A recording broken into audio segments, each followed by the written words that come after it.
சீன அதிபர் Xi Jinping தலைகீழிருந்து தண்ணி குடிக்கிறார். எதுக்கு அப்புட்ன்னா, அவங்க நாட்டோட பொருளாதாரத்த காப்பாத்துறது. அதன் மூலியமா அவரோட அரசியல் வாழ்க்கைய சீன கம்யூனிஸ்ட் பார்ட்டிய காப்பாத்துறது. ஆனா நடக்குமா அப்படின்னு கேட்டா தெரியல. மனுஷன் ஊர்ல உள்ள அம்புட்டு கம்பெனிக்காரனையும் கூப்பிட்டு வச்சு ஆத்துன்னு ஆத்துறாரு. என்ன அப்புட்ன்னா, சீனால எல்லாமே உங்களுக்கு இருக்கு. இங்கேருந்து வெளியிலயும் ஏத்தலாம், இங்கேயே விக்கலாம். பெரிய சந்தை. நான் இருக்கேன். முழுசா நான் இருக்கேன். எல்லா உதவிகளும் உங்களுக்கு உண்டு அப்படின்னு உலகத்துல உள்ள அம்புட்டு கம்பெனியும் கூப்பிட்டு பேசுறாரு. முறை பேசுறாரா அண்ணே அப்படின்னு கேட்டா, அவரு பேசிக்கிட்டே இருக்காரு. இது 3வது முறை. அதிபர் ஷி ஜின்பிங்க அவனுங்க ஊர் தொழிலதிபர்கள் பார்க்கிறதே ரொம்ப கஷ்டம். அப்படியே பார்த்தாலும் நீ கம்பெனிய சீனா கம்யூனிஸ்ட் பார்ட்டி கிட்ட குடுத்துட்டு போயிரு அப்படின்னு தான் சொல்லுவாரு. அவனுங்களும் அட பாவி மனுஷா கம்பெனி என் பேர்ல தான் இருக்கு. உட்கார்ந்திருக்கிறது பூரா உன் கம்யூனிஸ்ட் பார்ட்டி ஆட்கள் தானே உட்கார்ந்திருக்காங்க. Top to bottom. அதுவும் முக்கியமா கையெழுத்து போடுற இடத்துல பூரா நீங்க தானடா இருக்கீங்க. இது பத்தாதுன்னு வெளிப்படையா இருக்கிற என்னை ஏன்டா தூக்குறீங்க? அப்படின்னு கேட்டதுக்குதான், இல்ல எல்லாமே அரசுடைமை மாரி முழுசா செயல்படட்டும் அப்படின்னாரு. அங்க பிடிச்சுச்சு ஆப்பு. ஏன் அப்படின்னா, இவர் உள்நாட்டு சூழ்நிலைய மட்டுமே கருத்துல வச்சு அந்த முடிவ எடுத்தார். ஆனா வெளியில பயங்கரமா ஒரு சூழ்நிலை டெவலப் ஆக போகுதுங்கிறத அப்ப அவருக்கு தெரியல. கணிச்சிருக்கணும். மிகப்பெரிய தலைவர்களா இருக்கணும் தொடர்ந்து அப்படின்னா, வேற வழியே இல்ல. கணிச்சு தான் ஆகணும். ஆனா அதிபர் ஷி ஜின்பிங்க்கு அப்படிலாம் கிடையாது. அந்த மொத்த சீனர்களுக்கே திருட்டு புத்தி தானே இருக்கு. தன்னோட இடத்த சேலஞ்ச் பண்ணிருவாய்ங்க அப்படின்ட்டு, பெரிய அளவு உள்ளுக்குள்ள உள்ள ஹை ப்ரொஃபைல் ஆட்கள முடக்குனார். அங்க ஹை ப்ரொஃபைல் ஆட்கள் அப்படிங்கிறது அரசியல்வாதிகள்லாம் கிடையாது. இந்த மாரி பிசினஸ் மேன்கள், ரொம்ப ரேரா சில செலிபிரிட்டீஸ், மீடியா ஆட்கள் அவ்வளோதான். இத தாண்டி பெரிய அளவுல அங்க ஒரு பாப்புலர் ஃபிகராலாம் வளர முடியாது. அதனால இவனுங்கள பூரா தட்டி தூக்கிறணும் அப்படின்னு சொல்லி ஆட்டோமேட்டிக்கா எல்லாரையும் தூக்கி உள்ள வச்சாரு. பல நபர்கள காணோம். சில நபர்கள் ஓடி போய்ட்டார்கள். சில நபர்கள் அங்கேயே சரண்டர் ஆகி உட்கார்ந்துக்கிட்டார்கள். அப்பேற்பட்ட ஆட்கள் தான் இந்த சரண்டர் ஆன கேட்டகரி தான் ஜாக்மா போன்ற ஆட்கள்லாம். இப்படி எல்லாரையும் விரட்டி மிதிக்கும்போது, வெளியில சூழ்நிலை அப்படிங்கிறது, சீன இன்வெஸ்ட்மென்ட்கள எடுத்துட்டு வா. எடுத்துட்டு வந்த அப்படின்னா, உனக்கு என்ன வேணாலும் தரேன் அப்படின்னு ஜப்பான் சொல்லிருச்சு. என்ன வேணாலும்னா எப்படி? அங்கருந்து எடுத்துட்டு வந்தேன்னா, அங்கருந்து நீ கிளம்புறதுலேருந்து இங்க வந்து உட்கார்ற வரையும் எல்லா செலவும் எந்து. அதுக்கடுத்து இங்க பிசினஸ் பண்றதுக்கு 5 வருஷத்துக்கு சலுகை தரேன். போதுமா?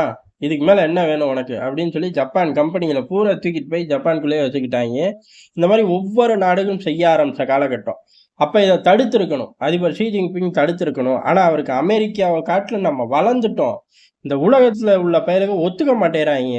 நம்ம 2 படி அமெரிக்கா மேல ஏறி தான் நிக்கிறோம்.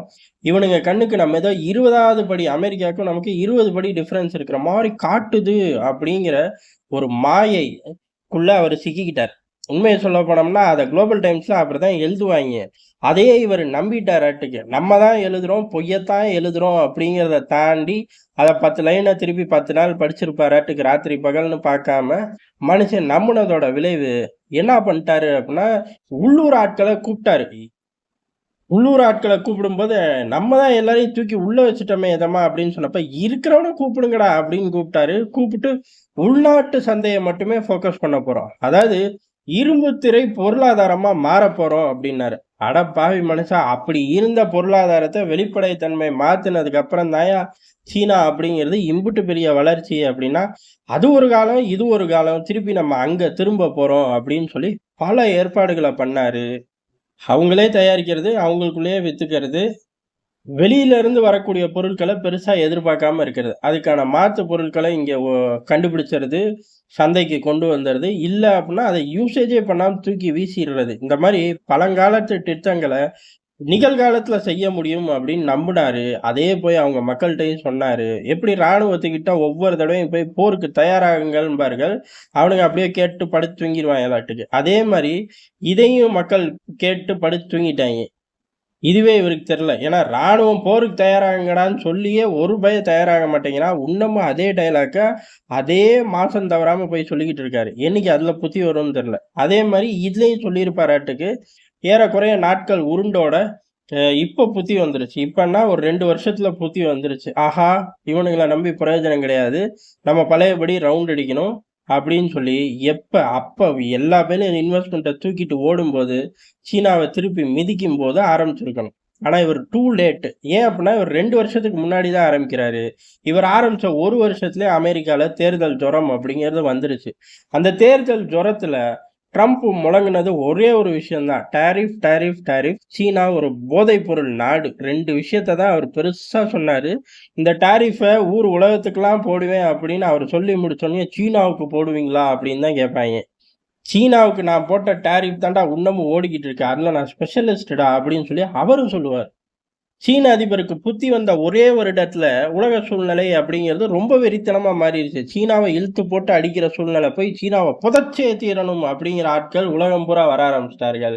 இனிமே இவருக்கு புத்தி வந்து என்ன பண்ண, இப்படி காலங்கள் உருண்டோடுது. 2 வருஷத்துல 3 தடவை இந்த மாதிரி முக்கியமான கம்பெனிகளை கூப்பிட்டு பேசி தள்ளிட்டாரு.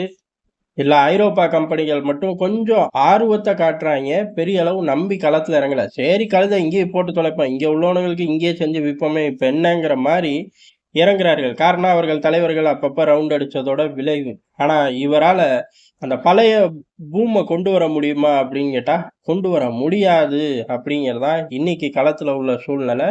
இப்ப கேட்கவே வேணாம். சீனாவ நோக்கி டாரிஃப் இன்னும் 2 நாள்ல எவ்வளவு ஆக்ரோஷமா வரப்போகுது அப்படின்னு தெரியல. எவ்வளவு ஆக்ரோஷமா வந்தாலும் சரி, அதுலேருந்து சீனா தப்பிச்சுருமான்னு கேட்டா, இந்த மீட்டிங்லாம் வச்சே தெரிஞ்சுக்கலாம். எவ்வளவு பதட்டமா இருக்காய்ங்க. இந்த மீட்டிங்கோட ரிசல்ட்ட வச்சே தெரிஞ்சுக்கலாம். தப்ப முடியாது அப்படிங்கிறது. அப்ப சீன அதிபரோட முதல் தவறு அப்படிங்கிறது, அவர் 2 படி மேல நிக்கிறோம்னு நெனச்சுட்டாரு. ஆனா 20வது படியில நிக்கிறோம் அப்படிங்கிறத அவர் புரிஞ்சுக்கல. இப்ப 20வது படியும் கிடையாது. 200வது படிக்கு வந்துட்டாய்ங்கங்கிறது தான் எதார்த்தமான உண்மை. சொன்னா நம்ப மாட்டாய்ங்க. ஒரு காலகட்டத்தில எப்படியும் படியிலேயே இல்லடா சீனா அப்படின்னு தெரிஞ்சதுக்கப்புறம், ஆமா இப்ப என்ன அதுக்கு அப்படின்னு சொல்லக்கூடிய ஆட்கள் நம்மள சுத்தியும் இருப்பார்கள். அதுக்கு நம்ம என்ன பண்றது?